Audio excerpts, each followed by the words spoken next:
C'est une initiative du ministère de la Culture. 2020 a été décrétée année de la bande dessinée.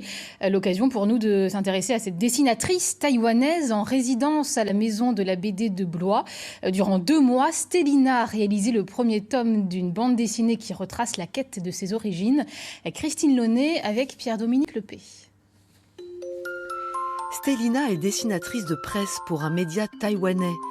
L'épidémie de coronavirus qui sévit en Chine lui inspire ce dessin, mais aussi une nouvelle salve de critiques contre le géant asiatique qui ambitionne d'annexer son pays.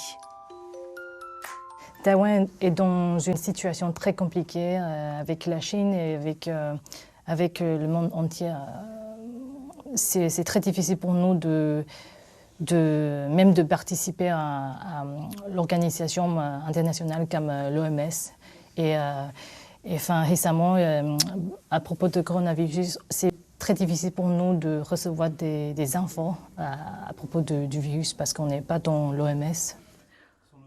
En résidence à Blois, Stélina vient d'achever une bande dessinée.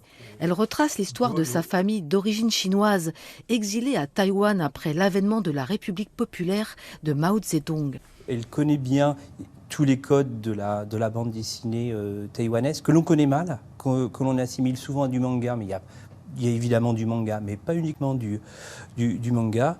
Et puis effectivement, elle a tous les codes du dessin de presse, j'ai envie de dire, à la française. On l'a souvent évoqué. Elle connaît bien, par exemple, toutes les publications françaises, Charlie Hebdo, Le Canard enchaîné, tous les grands dessinateurs comme Rézère, Cabu, etc. La dessinatrice planche déjà sur un 2e épisode d'Enquête de Racine. Pour la rencontrer, rendez-vous le jeudi 13 février à 18h30 à la maison de la BD de Blois.